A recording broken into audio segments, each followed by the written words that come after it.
तो अब अपन बात करने वाले हैं फिजियोलॉजी ऑफ लैक्टेशन। लैक्टेशन का मतलब ये होता है कि जो मदर होती है, जो प्रेग्नेंट मदर है, उसको मिल्क की ज़रूरत है। अब क्यों ज़रूरत है?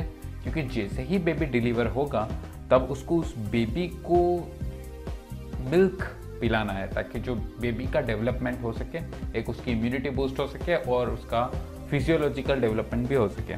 तो इसके लिए उस मदर को मिल्क चाहिए।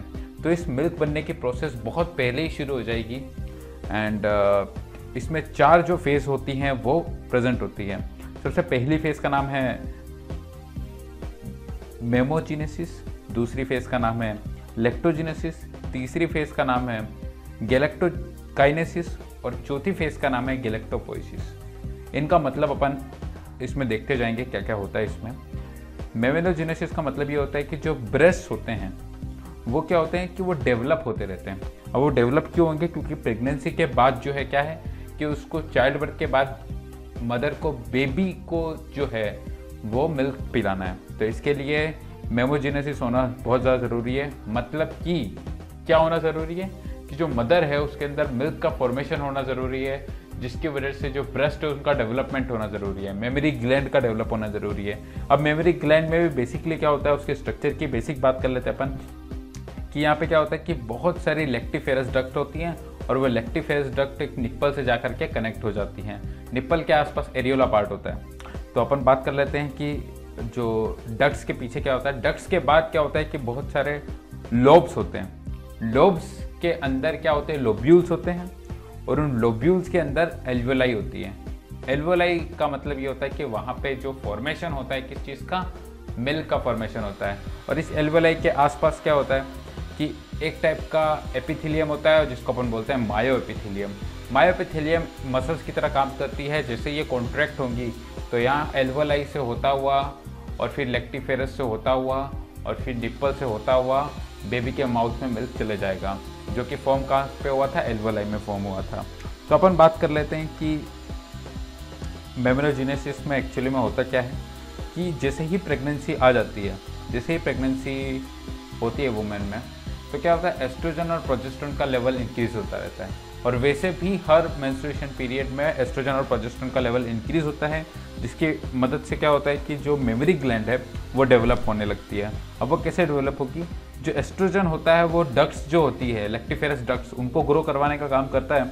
और जो प्रोजेस्टेरोन होता है वो वो लोब्यूल्स को डेवलप कराने का काम करता है। तो वहाँ पे लोब्यूल डेवलप होते रहते हैं और वहाँ पे डक्ट्स डेवलप होती रहती हैं। तो इससे मिल्क फॉर्मेशन होता रहता है।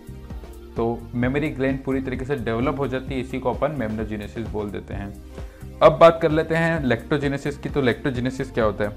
लैक्टोजेनेसिस का मतलब बेसिकली ये होता है कि जो मिल्क है उसका फॉर्मेशन, मेमोजेनेसिस में तो मेमोरी ग्लैंड डेवलप हुई थी, लेकिन लैक्टोजेनेसिस में एक्चुअली काम होता है वो होता है मिल्क फॉर्मेशन का।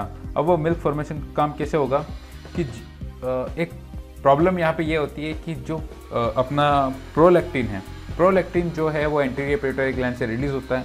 लेकिन इसमें प्रॉब्लम ये है कि जैसे ही एस्ट्रोजन और प्रोजेस्टेरोन का लेवल अगर इंक्रीजेज है तो जो प्रोलैक्टिन का लेवल है वो अपने आप डिक्रीज हो जाएगा। इसका मतलब ये होता है कि through out the pregnancy prolactin का लेवल कम रहता है, लेकिन जैसे ही प्लेसेंटा रिमूव हो जाती है, तो प्लेसेंटा एक्चुअली में एस्ट्रोजन और प्रोजेस्टेरोन रिलीज कर रही थी, तो जैसे ही प्लेसेंटा रिमूव हो जाती है तो अगेन एस्ट्रोजन प्रोजेस्टेरोन का लेवल कम हो जाता है और प्रोलैक्टिन का लेवल वापस से बढ़ जाता है। तो इस प्रोलैक्टिन के लेवल के बढ़ने की वजह से ही तुरंत मिल्क फॉर्मेशन बूस्ट हो जाता है। कहाँ पे? एल्वोलाई में, लोब्यूल के एल्वोलाई पार्ट में बूस्ट हो जाता है क्या? Milk formation. इसको अपन बोलते हैं लैक्टोजेनेसिस। ये अपना सेकेंड फेज हो गया। अपन बात कर लेते हैं थर्ड फेज की, जिसका नाम है गैलेक्टोकाइनेसिस। गैलेक्टोकाइनेसिस का मतलब ये होता है कि जो फॉर्मेटेड मिल्क है, जो मिल्क पहले से फॉर्मेशन जिसका हो चुका है, वो बेबी के तक कैसे पहुंचेगा, उस प्रोसेस को अपन बोल देते हैं गैलेक्टोकाइनेसिस। ये एक साइकिल की तरह होता है। अब वो कैसे शुरू होता है? जैसे ही बेबी सक करता है तो एल्वोलाई पार्ट में और निप्पल वाले पार्ट में वो सक करता है बेबी, तो एल्वोलाई से होता हुआ सिग्नल हाइपोथैलेमस में चले जाता है और हाइपोथैलेमस क्या करता है, एंटीरियर पिट्यूटरी ग्लैंड और पोस्टीरियर पिट्यूटरी ग्लैंड को सिग्नल क्या भेजते हैं?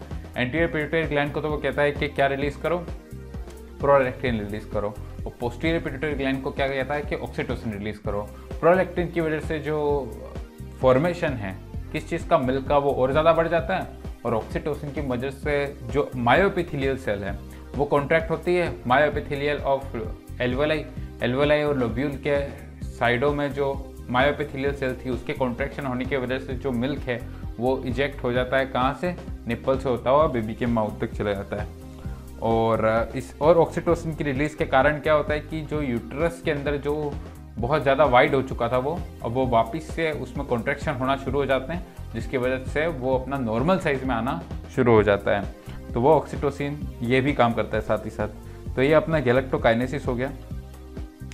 अब इस गैलेक्टोकाइनेसिस के बाद जो चौथी फेज आती है वो होती है गैलेक्टोपोइसिस।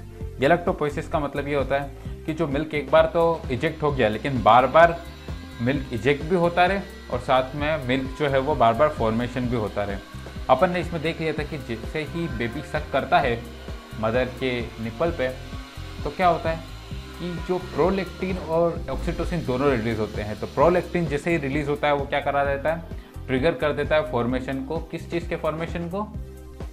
मिल्क के फॉर्मेशन को। तो मिल्क का फॉर्मेशन वहाँ पे बढ़ जाता है, इसी को अपन गैलेक्टोपोइसिस बोलते हैं। लेकिन यहाँ पे एक लैक्टेशनल एमनोरिया की कंडीशन भी अपन को देखने को मिलती है, उसके बारे में मैं बता देता हूँ। क्या होता है कि जैसे ही प्रोलैक्टिन का लेवल बहुत ज़्यादा इंक्रीज हो जाने लगता है तो वो क्या करता है, एस्ट्रोजन और प्रोजेस्टेरोन का लेवल भी कम कर देता है। और साथ ही साथ वो एक और चीज़ करता है, वो GnRH के लेवल को कम कर देता है। GnRH हाइपोथैलेमस से रिलीज करता है गोनेडोट्रोफिन रिलीजिंग हार्मोन। अब GnRH एक्चुअली में क्या कर रहा था, LH और FSH रिलीज करवा रहा था, जिसकी वजह से ओवरी जो है वो मैच्योर हो रही थी। ओवरी के मैच्योर होने की वजह से ही मेंस्ट्रुएशन साइकिल आ रहा था। तो अब क्या हो रहा है कि GnRH रिलीज नहीं हो रहा है, क्योंकि प्रोलैक्टिन ज़्यादा इंक्रीज हो गया और जो लेवल को कम कर रहा है GnRH के लेवल को कम करने की वजह से क्या हो रहा है कि मेंस्ट्रुएशन साइकिल का एब्सेंस हो रहा है। उस मेंस्ट्रुएशन साइकिल के एब्सेंस को अपन बोल देते हैं लैक्टेशनल एमनोरिया। तो ये था अपना फिजियोलॉजी ऑफ लैक्टेशन, और मिलते हैं नेक्स्ट लेक्चर में।